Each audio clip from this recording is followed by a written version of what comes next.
Assalamualaikum warahmatullahi wabarakatuh. Salam sejahtera bagi kita semua. Om Swastiastu, Namo Buddhaya, salam kebajikan. Hai teman-teman, bertemu kembali dengan saya Sabina Ramadhani. Pada kesempatan kali ini saya akan membahas materi yang ada pada modul 3. Isi dari modul 3 yaitu ada pengertian networking, konsep networking models, TCP atau IP model, application layer, transport layer, network layer, data link dan bicycle, encapsulation dan decapsulation, dan yang terakhir ada OSI model. Yang pertama di sini ada networking. Networking atau jaringan komputer adalah sekumpulan perangkat komputer yang saling terhubung satu sama lain untuk bertukar data dan berbagi sumber daya. Perangkat yang terhubung dalam jaringan dapat berupa komputer, server, printer, router, switch, dan perangkat jaringan lainnya. Tujuan networking, pertama ada mempermudah pertukaran data antar perangkat, kedua berbagi sumber daya seperti printer, file, dan koneksi jaringan. Ketiga, mempermudah komunikasi dan pengolahan informasi. Keempat, meningkatkan efisien kerja dalam suatu sistem jaringan.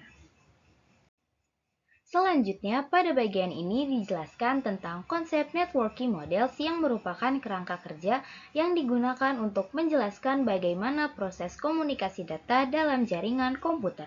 Sebelum adanya open networking, setiap vendor membuat arsitektur jaringan mereka sendiri, sehingga sistem jaringan yang digunakan berbeda-beda. Akibatnya, perangkat dari vendor yang berbeda sulit untuk berkomunikasi.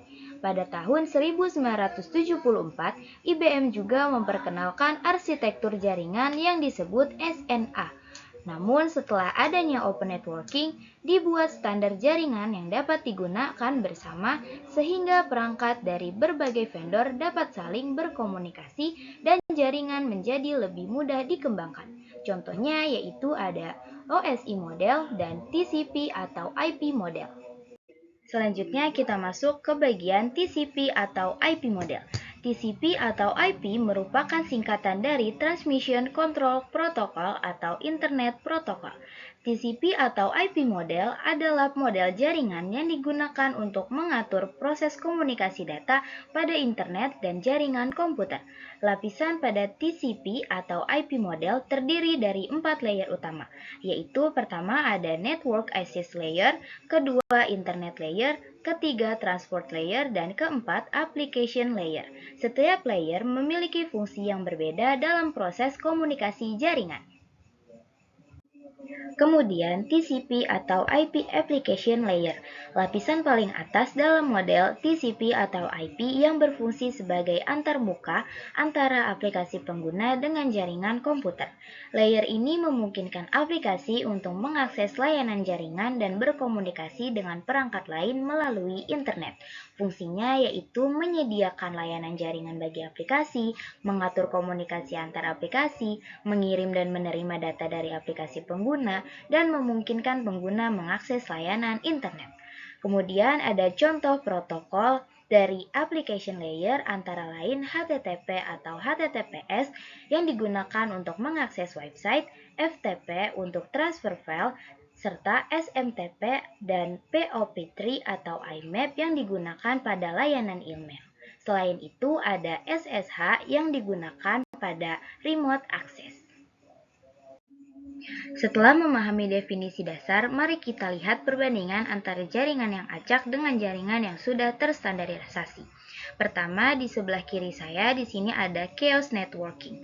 Ini adalah kondisi tanpa standar yang membuat komunikasi antar vendor yang sangat rumit. Kemudian di samping kanan saya ini ada modeled networking. Sebaliknya di sini jaringan sudah terstruktur menggunakan model referensi agar standar komunikasi menjadi sama.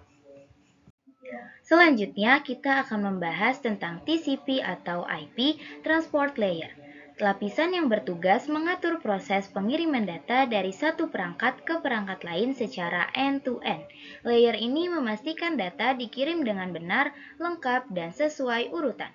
Fungsinya yaitu pertama ada segmentation, membagi data menjadi beberapa bagian, Kedua, flow control mengatur aliran data agar tidak terjadi overload.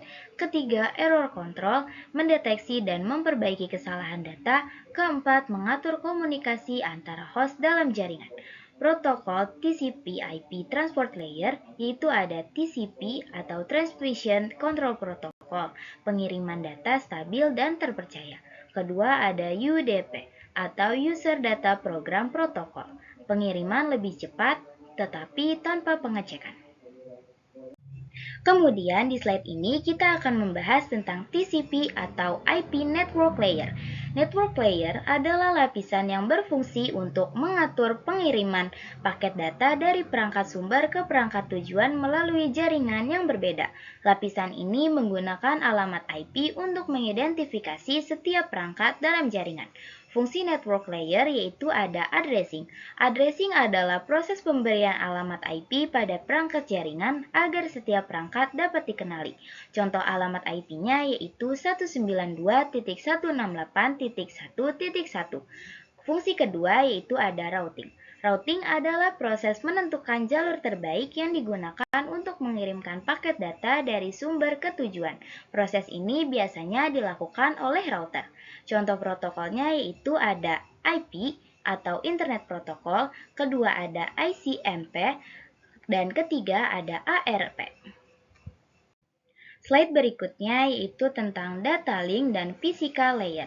Data link dan physical layer merupakan lapisan yang berhubungan langsung dengan perangkat keras jaringan.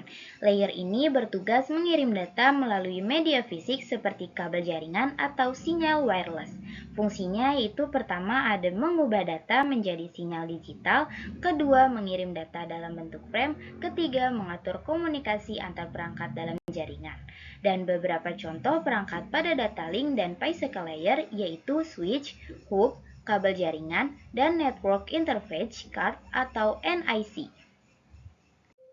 Selanjutnya, encapsulation dan decapsulation. Encapsulation adalah proses penambahan informasi atau header pada data ketika data melewati setiap layer jaringan saat dikirim. Sedangkan decapsulation adalah proses pelepasan header tersebut ketika data diterima oleh perangkat tujuan. Proses encapsulation pertama ke data, segmen, packet, frame, kemudian ke bit. Proses ini memastikan data dapat dikirim dengan benar melalui jaringan komputer. Proses decapsulation yaitu pertama bit, frame, packet, segmen, dan yang terakhir data.